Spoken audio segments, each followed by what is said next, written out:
Hey everybody, my name is Mark Bennert and I am the owner and caretaker of the collection that I call the GM Mark of Excellence collection.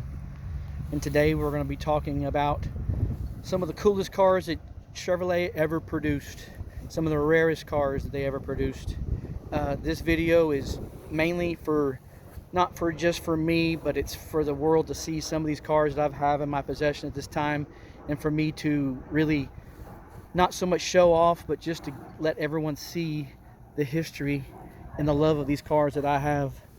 And today we're going to be talking a little bit about almost every variant of the 427 that was ever produced by Chevrolet, and I mean every one. I've got some of the coolest cars right now in my possession, and it's just, like I said, I'm not doing this to boast, but it's just I want the world to see some of this stuff.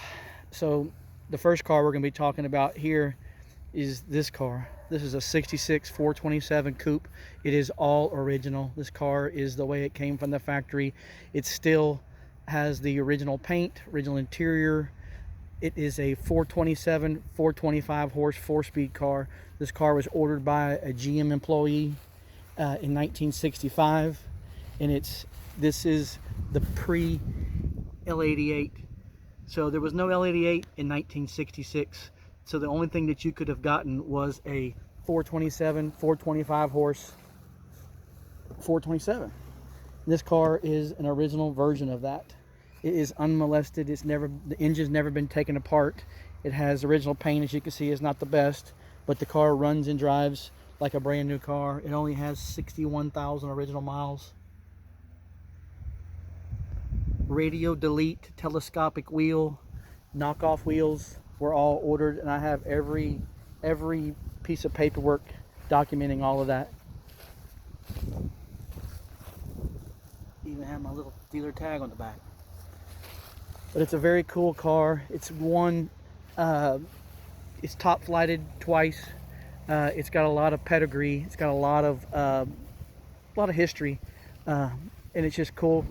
It's got one of the original stickers from 1966 on the windshield still, but it's a unmolested 4 1/4 horse car, which you don't find anymore. These cars have all been taken apart and restored. This one's unrestored.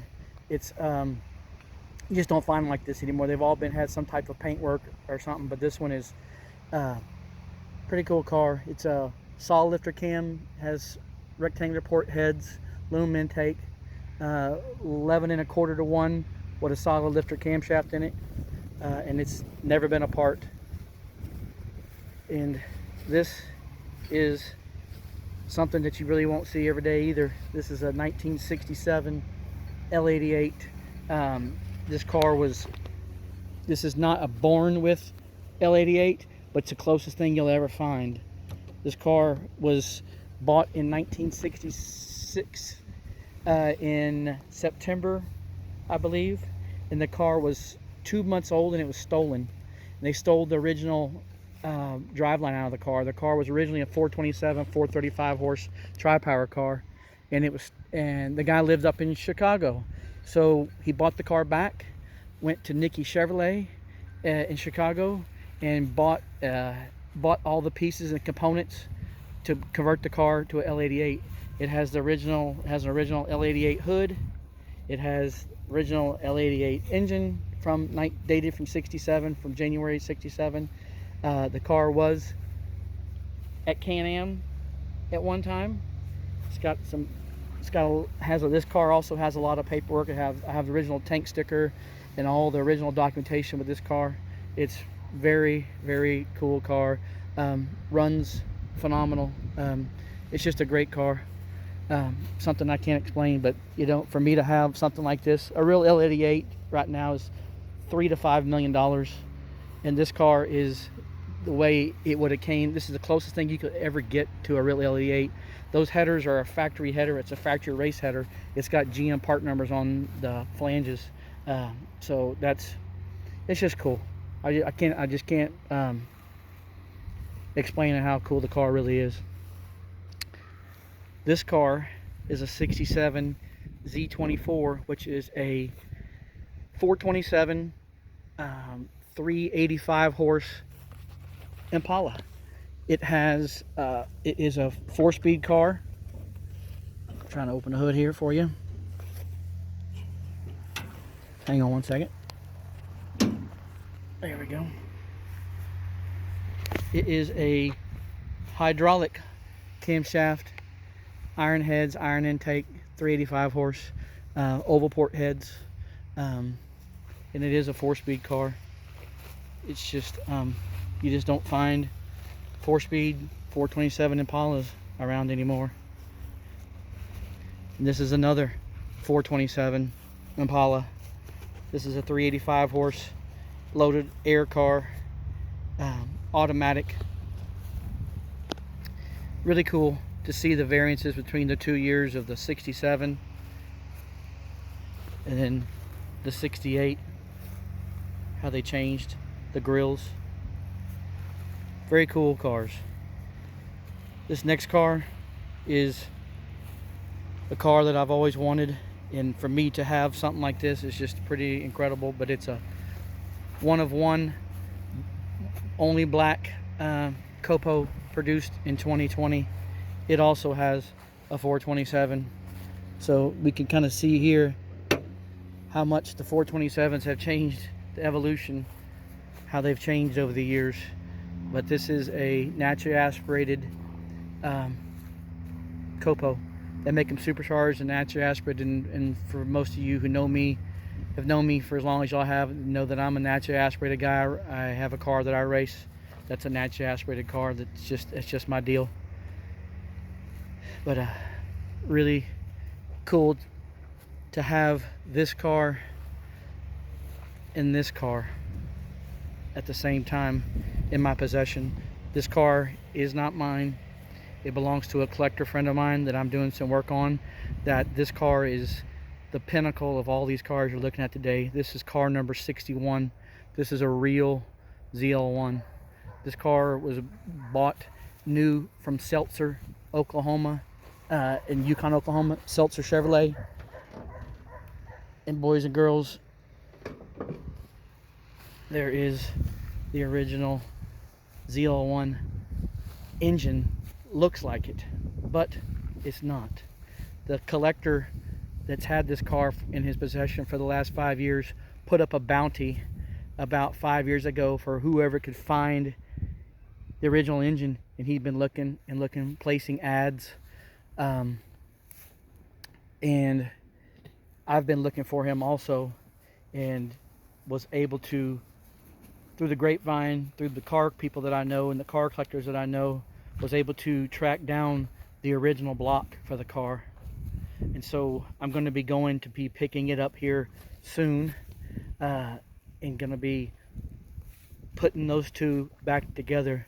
So this will make it car number, I think, 14 out of the 69 ZL1s. They made 69 ZL1s in 1969, and there's only 13 of them, I believe, that have the original motors. This will be the number 14th one with the original motor back in it. And this car will be going to Barrett-Jackson in January, along with about 20 other cars that we have rounded up. So this car will be on TV on Saturday, prime time, and you can see it roll across the block. And it's just going to be, to me as a car guy, it's going to be hard to beat anything, to be able to say that I actually, in my possession, worked on, put the original engine back in car number 61. I can't think of anything that would be any cooler. And then we have, this is my 68 L89. It is a clone, but it's as correct as it can be. It has a 396 in it. Well, let me just say, it has a 396 in it,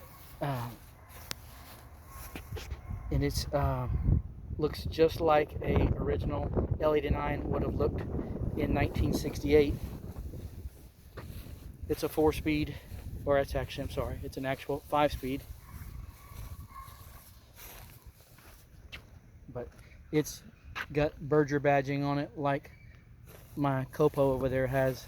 I want it to be kind of like a matching car, but This is the L89. So with this collection that I have in my possession right now, I can't think of anything cooler at this moment for any car guy to, say anything, that, they've seen something better. I'm sure you have, but to me, this is some of the coolest Chevrolets ever produced. And it's just crazy for me to say that I have them in my possession right now. And I wanted to do this video because I have a potential buyer for the L88, and before it goes away, I wanted people to actually see it, kind of know what it is.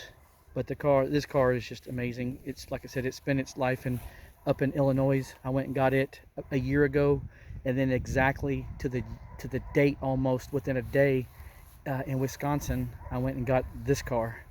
And they're both from Michigan. This one's from Michigan, this one's from Wisconsin, and they were actually only about 120 miles apart from each other from where they spent their whole lives. It's crazy.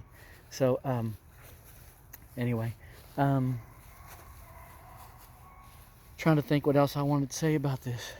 It's hard to even fathom that these are all here at the same time. But hopefully the crunchy grass isn't too, we haven't had any rain here in a while, so excuse the brown yard, but it is what it is. It's been 103 degrees here. So anyway, I hope you've enjoyed the video, and I'll be doing some more videos here soon for people to see what I got going on. I've been buying and selling quite a few really rare, nice cars, and just want people to see it, enjoy it as much as I do. I'm not doing, like I said, I'm not doing it to boast or brag about, look what I got. I'm just doing it so that people can actually see what's going on. So anyway, hope you've enjoyed the video.